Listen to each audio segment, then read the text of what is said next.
Welcome into Chicago Bears Now. My name is Harrison Graham. Following the Bears' 22-16 win over the Packers, so we made a slight audible. We put out our fan reaction video late Saturday night, early Sunday morning. It was like 12:30 Central Time. So we'll just kind of call this the morning after reaction. More thoughts. We'll take a look at the playoff outlook later on in the show, and just kind of dive in just for my thoughts and not as much with the fan reaction here on today's show. And what a freaking game, man. I mean, let's be real. Let's just say this out of the gate.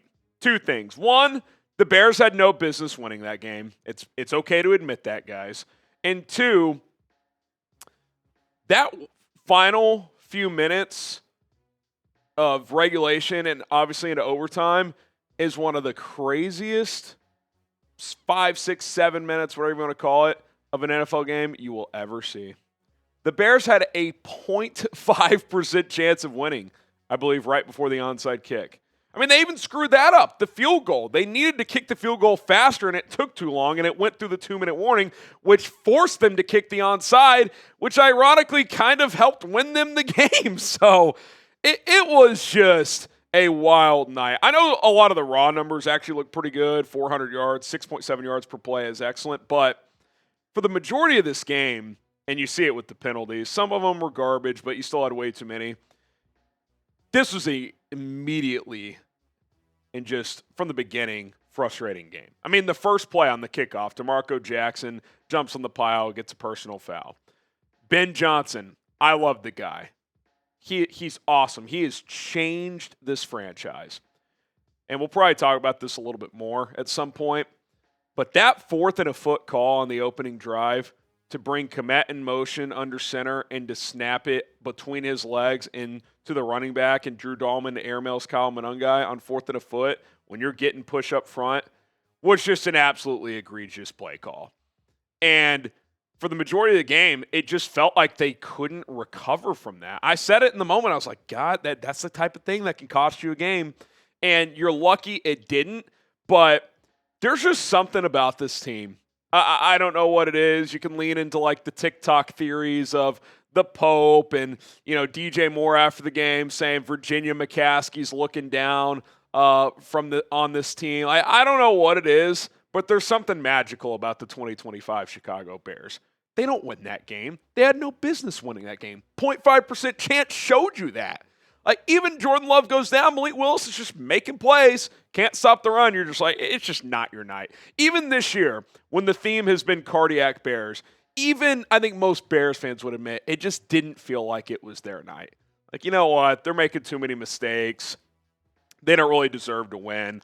You're going to be a half game back, and, the final 2 weeks are going to be really stressful. Don't get me wrong, you're not out of the woods when it comes to the playoff stuff, but to win that game in the way you did, and for Caleb effing Williams to do what he did down the stretch, I mean, at one point he was 10 for 22. So let's just talk about kind of the up and down nature. He was 8 for 13 to start. Then he was 10 for 22, which means he went 2 for his next 9. And then he went 9 for his last 12. Kind of the experience, right? All over the map. A lot of those incompletions were throwaways throughout the game. But he just went on an absolute heater on the drive to cut it to 7, the drive that resulted in a Jahdae Walker touchdown on 4th down when you got to have it. He's drifting, floats it to the corner of the end zone. Beautiful touch pass. His touch has gotten a lot better in recent weeks, by the way. And then that throw to DJ Moore in overtime, it's blowing 30 miles per hour. 57 air yards on a frozen rope. You couldn't have handed him the ball more accurately than he threw it 57 yards in the air. Caleb Williams, when the game is hanging in the balance, there's not many guys this season, and really last year too, that you trust more. He just has so much self-belief. He elevates his game. He delivers in those moments. Doesn't mean he's never going to fail in a game-winning situation. 2 weeks ago in Lambeau, threw the pick in the end zone. But even in that game, the way he played in the second half and on that final drive to put them in a position, Packers just made the final play. In this game, down the stretch, he made about 5 gotta-have-it plays, got them all. He was phenomenal, and he's just calm in those situations. He just is so cool, calm, and collected. Like, This feels like if Caleb Williams goes on to be a 12-year quarterback for this team, franchise guy, multiple contracts, hopefully wins a Lombardi or two, I think we're going to look back at this game and that late moment in the fourth quarter and the overtime and that touchdown to DJ Moore, we're going to be seeing that highlight for years. I mean, it's one of the best throws in the NFL this season. 57 air yards on a frozen rope in 20 degrees in 30-mile-per-hour winds. It's an unreal throw, and he was just phenomenal down the stretch. Started using his legs. He was just fantastic. And this team there's something magical about it, man. There's something magical about it. Grade Caleb Williams' game against the Packers, A, B, C, D, or F. I mean, all in all, there were some missed opportunities, but, it was very good. And when he had to have it, he was an A+++++. I mean, he was phenomenal the last couple of drives of the football game. Plenty more to discuss, but first, I do want to tell you guys about our awesome sponsor. That is Rocket Money. Listen, folks. You want to cut back on your spending? You want to grow your savings? Rocket Money is going to help you do that. It's a personal finance app that helps you find and cancel your unwanted subscriptions, monitor your spending, and help lower your bills so that you can grow your savings. If you have a goal you'd like to save for, like me and my wife just did, which we bought a house, Rocket Money can analyze your accounts to find the best time each month to put extra money aside, which is very important. Rocket Money will even try to negotiate to lower bills for you. The app automatically scans your bills to find opportunities to save and then goes to work to get you better deals. They'll even talk to customer service for you so you don't have to. Rocket Money has saved users over $2.5 billion, including over $880 million in canceled subscriptions alone. Their 10 million members save up to $740 a year when they use all of the app's premium features.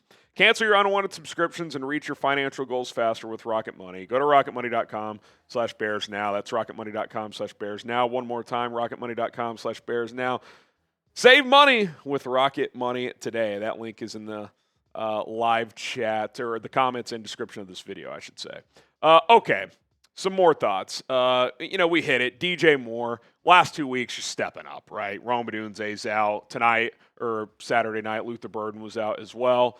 He goes out 5 for 97 and a touchdown. He was quiet most of the game, but down the stretch, he was fantastic. Couple big catches over the middle. Obviously, the bomb from Caleb to win it. He's rocking the cheese grater hat in the locker room during good, better, best. I mean, good for DJ Moore. It's probably been a bit of a frustrating year for him. His numbers have been down, but I said it a couple weeks ago. If they can get him going, just get him engaged, he can be an X factor for this team down the stretch. We don't have to talk about his future on the team, if he's here, if he's not. Those are conversations for the offseason. It's about the here. It's about the now. He said it's always F the Packers in his on-field post-game interview. To me, that doesn't feel like a guy that wants to leave. So I'm just happy for him. He's been awesome recently. And,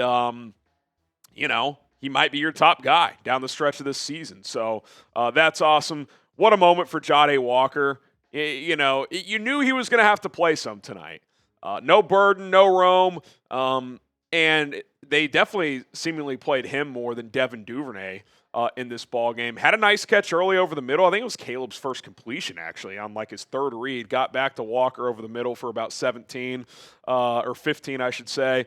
And then that 4th and 4, Caleb, again, drifting. But for Jahdae to track that ball, get the 2 feet down, and then the moonwalk Selly, that kind of the preseason flashbacks, right? And it's I do think it goes to show that, preseason is preseason, but there are certain things. It's that's a real football player. This guy can play in the NFL. Moving forward, who knows? Is he your number 3 receiver down the road on this team? He earned his season-long paycheck in one game tonight. He was fantastic. 2 huge catches. That catch to tie the game, just a terrific ball. Caleb threw a terrific ball, but he still had to go track it down and get 2 feet down. Undrafted rookie, that is a tough spot, and he stepped up to the challenge. So I give him a lot of credit. I do want to we'll talk about a guy who got injured here in a moment, but I just want to say quickly, sub for Bears Dubs, free and daily Bears content. We'll be back live on the channel on Monday. We'll have a video Sunday night after the Lions game, win or lose, because if the Lions lose or tie, the Bears clinch a playoff spot. If they win, we'll still hop on the mic and kind of break down where things sit, but the Bears are in a good situation, and we'll kind of dive into the playoff picture stuff a little bit more here in a few moments. But hit that subscribe button. We got you guys covered. Okay, CJ Gardner-Johnson left the game with what was labeled a knee injury. Not a lot of information as we're filming this, early in the early hours of Sunday morning. But this is obviously one to watch. He kind of took a weird step when he got beat in coverage, was doubtful to return, did not return. Now, it wasn't one of those immediate, like, oh, it's obvious he got carted off type things. Like, he was doubtful to return, but it didn't look great. Now, you're hoping you avoided, an ACL or something like that. I mean, maybe did he hyperextend it? But this is something to watch because you got 2 games left in the regular season, and then, you're very close to clinching a playoff spot, which we'll talk about. But Kyler Gordon's out. Now, Gordon could return for the playoffs. That would be 4 games IR. He'd be eligible to return for the wild card round if you play that weekend.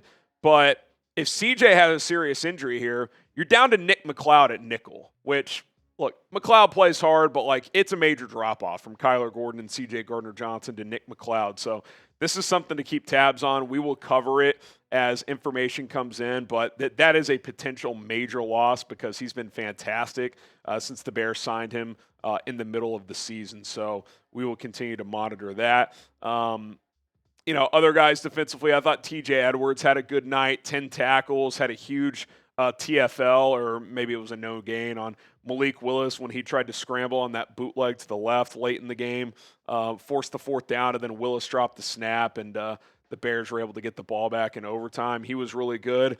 Montez Sweat can be a frustrating player, but he had a big sack at the end of regulation to send the game to overtime. He absolutely just trucked Jordan Morgan, which I kind of wanted to see more of throughout the game, but did make a big play there.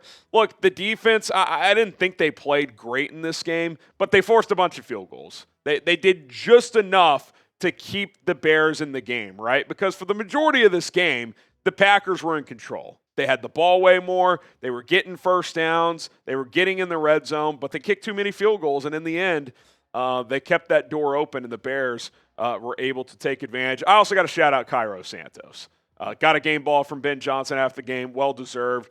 That wind, that weather, made a 51-yarder after Caleb Williams had an intentional grounding. If he misses that, the game's basically over. There was 10 minutes left. You still would have been down 10. Packers getting the ball back. He was awesome. Onside kick as well. I don't know how much credit he gets for that because Dobbs kind of screwed that one up. But the field goals were huge. You needed all of them. And 2 of the 3 were 46 or longer in those weather conditions. That is not easy. Also, had to clutch up on the extra point. I mean, when Jahdae makes that catch, crowd going crazy. It's like, okay, rein it back in. We got to make this extra point. And no kicks in those conditions are easy. So, I know he's a polarizing kicker among the fan base, but he's been pretty clutch. And he deserves a shout-out for that. All right, let's talk playoff picture here. So the Bears obviously inching closer and closer to a playoff spot. Let's talk division first. So if the Bears win one of their final 2 games, guaranteed they win the division because Green Bay can't get to 12 wins and Detroit can't get to 12 wins. There's also other paths. If they both lose one more game, Green Bay and Detroit, the Bears don't even have to win another game. The simplest way is if Chicago wins one more game, they are guaranteed to win the division. There are other ways they can clinch. Now, in terms of just a playoff spot, the Bears, the first way they can clinch is if Detroit loses to Pittsburgh on Sunday. The Bears clinch because the Bears would be at 11 wins. Detroit, the most they could get to is 10. So we're big Aaron Rodgers and Steelers fans here on this Sunday. So, it's FAR, but maybe not today. So that's first things first. Let's say Detroit wins, though. Again, you beat San Francisco, you win the division. Even if you tie, you actually, I think, would clinch as well. But we will get to more of those scenarios. As far as the number 1 seed goes, if the Bears win their final 2 games and Seattle were to lose one of their final two, I don't 100% know off the top of my head who has that tiebreaker. I know the Bears have it over the Rams. If the Bears and the Rams finish with the same record for, let's say that's tied for 1 and 2, the Bears would have the tiebreaker. With Seattle, I'll have to double check. But Seattle does have a couple tough games down the stretch. They have Carolina, which is that in Carolina? And then they have the 49ers in Week 18, which that's a huge game as well, obviously, because the NFC West, it is in Carolina and at San Francisco. So those are going to be two tough road games for Seattle, which is why we were rooting for them over the Rams the other night, because the Rams' final two games are Atlanta and Arizona. They're likely going to win both of those. But again, you have the tiebreaker over the Rams. So if the Rams retake the division over Seattle, then you would have that tiebreaker if you win your last two. And obviously San Francisco with the tiebreaker as well. If you beat San Francisco head-to-head next week, then you're guaranteed to finish ahead of them, even if you were to lose the last game, because San Francisco in that scenario at best could go 12-5. The Bears, even if they lost to Detroit, would be 12-5. They'd have a tiebreaker over them as well. So all this to say, and we'll have a clearer picture after Sunday, the Bears beating the Packers was massive. You're in control in the division. Magic number is 1 for both the division and just to clinch a playoff spot. It's a crowded NFC, but to find a way to win that game was huge. It was awesome just in a vacuum, but big picture, it was big. It was big. It gives you more breathing room, more flexibility heading into San Francisco, then obviously that final game against Detroit as well. All right. Will the Bears win the North? You win one more game, you do it. It's simple as that. There's other paths, like we said, but you win one more game, you win the North. Type Y for yes, type in for no. I do think they'll win the division. I think this team's too good to lose their last two. I think they'll win at least one. And I like their chances against the Niners, even though it's on the road, because the Niners play Monday night. So you got an extra 2-day rest there to go play San Francisco. All right, that's going to do it for Chicago Bears now. More thoughts on the awesome Bears win over the Packers on Saturday night. Enjoy your football today, man. We'll have a video later today, but it's nice to just sit back, put your feet up on the couch, and watch some NFL football without the stress of the Bears playing. So enjoy it, Bears fans. Hopefully the hangovers aren't too bad this morning, and we'll see you soon. Bear down.